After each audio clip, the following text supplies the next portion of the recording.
Assalamualaikum warahmatullahi wabarakatuh. Perkenalkan, nama saya Siti Fatimah dengan NIM C0C019 Prodi Akuntansi D3 Fakultas Ekonomi dan Bisnis. Baiklah, di sini saya akan menjelaskan memahami konsep dan pencatatan dari aset tidak berwujud dan kewajiban jangka pendek. Yang pertama yaitu amortisasi aset tidak berwujud dengan metode garis lurus dan saldo menurun.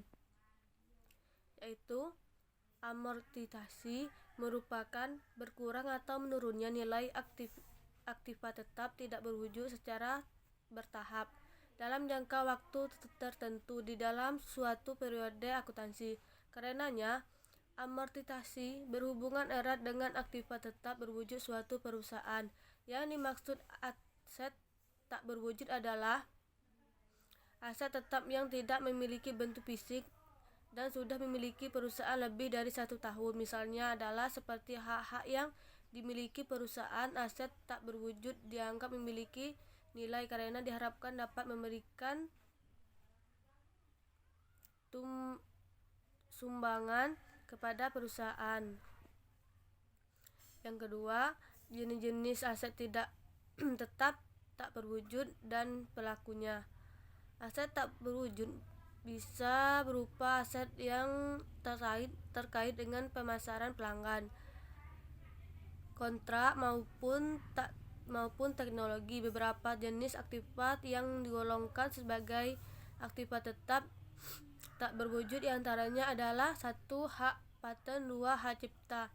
Hak paten yaitu hak istimewa yang diberikan pemerintah kepada perseorangan atau perusahaan tertentu untuk memanfaatkan suatu penentuan melalui direktur paten. Hak paten biasanya diberikan maksimal selama 17 tahun dan dapat dipertanggungjawabkan kepada pihak lain. Yang kedua, hak cipta. Hak cipta adalah lebih dikenal sebagai copyright, merupakan hak tunggal yang diberikan kepada perseorangan ataupun badan untuk menjual atau memperbanyakkan suatu karya maupun barang yang baik berasal dari hasil seni ataupun karya intelektual.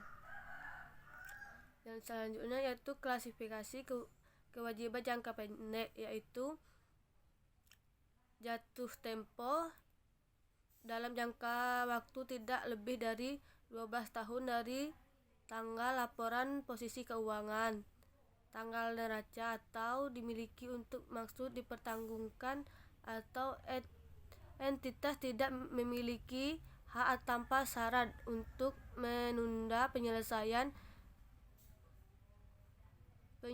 liabilitas selama sekurang-kurangnya 12 tahun setelah pelaporan jika tak satu pun di antaranya kesempatan kriteria di atas terpenuhi.